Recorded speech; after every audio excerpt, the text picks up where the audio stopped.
خیر صاحب، اکثر لوگ بڑے مشہور ہوتے ہیں کہ ان کی نظر بڑی لگتی ہے، تو نظر لگانے والوں سے کیسے بچا جا سکتا ہے؟ سب سے پہلے تو عدنان بھائی، کسی کی بھی نظر لگ سکتی ہے، ضروری نہیں ہے کہ وہ نظر لگانے والا کوئی اسپیشلسٹ ہی ہو تو اس کی ہی لگتی ہے، کسی کی بھی لگ سکتی ہے۔ ویسے سوال اسپیشلسٹ کے حوالے سے تھا کہ ان سے کیسے بچ سکتے ہیں؟ اس میں اکثر یہ نا گاؤں وغیرہ میں یہ بڑے مشہور ہوتی ہیں باتیں کہ وہ فلاں شخص ایسا ہے کہ اس کی نظر لگ جاتی ہے۔ ہاں ہو سکتا ہے کہ مطلب کسی بندے کے مطلب اس طرح کا معاملہ ہو۔ بہرحال نظر کسی کی بھی لگ سکتی ہے، لیکن جو خاص لوگوں کے بارے میں مشہور ہوتا ہے کہ ان کی نظر بڑی سخت ہے یا ان کا طریقہ کار ایسا ہے دیکھنے کا، اس کے بارے میں نا تفاسیر میں ملتا ہے۔ اچھا، جو اللہ کے نبی صلی اللہ علیہ وسلم کے بارے میں معاملات بنے تھے نا، جادو کروایا گیا، نہیں اثر کیا، اور اس طرح سے وہ جو سورہ قلم کی سیکنڈ لاسٹ آیت ہے نا، وَإِن يَكَادُ الَّذِينَ كَفَرُوا لَيُزْلِقُونَكَ بِأَبْصَارِهِمْ، وہ آیت کی تفسیر میں امام قرطبی نے تفسیر قرطبی میں لکھا ہے اس چیز کے بارے میں کہ ان لوگوں نے نظر لگانے والا جو مشہور بندہ تھا اس کو بھی لائے نبی صلی اللہ علیہ وسلم کے مقابلے میں، اچھا، کہ آپ کو نظر لگا دے۔ یعنی یہ کنسیپٹ تب بھی تھا کہ نظر کسی خاص کی لگائی جا سکتی ہے، اسپیشلسٹ ہائر کیا گیا۔ ہاں اسپیشلسٹ ہائر کیا گیا کہہ سکتے ہیں، لیکن اللہ تعالیٰ نے محفوظ رکھا۔ کیسے؟ نمبر 1، سب سے پہلے تو نبی صلی اللہ علیہ وسلم نے فرمایا اپنی نعمتوں کو چھپاؤ۔ اچھا، آپ کو کوئی نعمت دی ہے نا اللہ نے، چھپاؤ۔ ہمیں ملی نہیں ہوتی ابھی، فیس بک پہ پہلے ہوتی ہے۔ صحیح بات ہے۔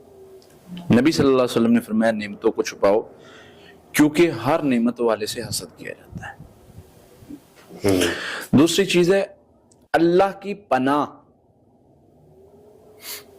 نبی صلی اللہ علیہ وسلم دم کیا کرتے تھے نا اپنے نواسوں کو، اعوذ بکلمات اللہ التامات من کل شیطان حامۃ ومن کل عین لامۃ۔ اللہ شیطان سے بھی، اس کے شرارت اور تنگ کرنے سے بھی، اور نظر لگانے والے کی نظر سے بھی تیری پناہ چاہتے ہیں۔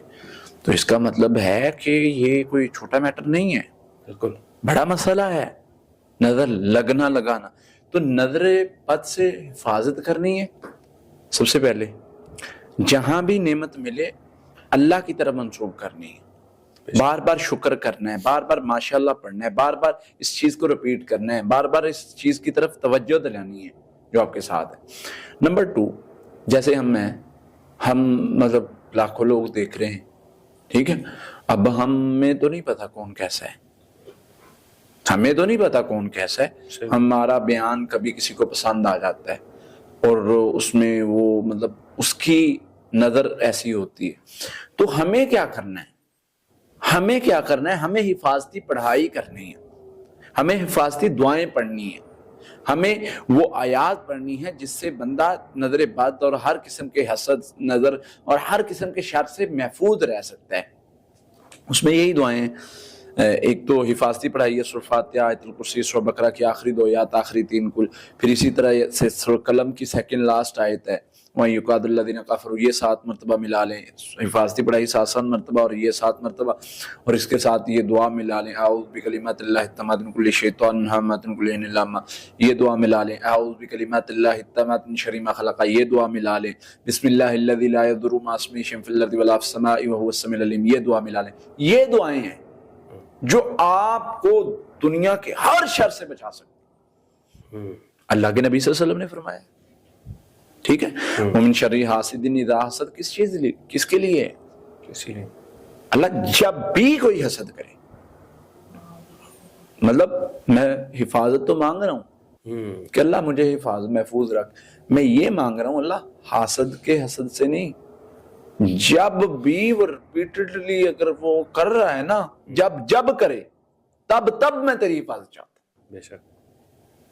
تو یہ طریقہ کار ہو سکتا ہے آپ نظر لگانے والوں کی نظر سے بچنے کے لیے اللہ کے جو ہے وہ حفاظت میں جائیں، اللہ تعالیٰ آپ کو محفوظ رکھیں گے انشاءاللہ۔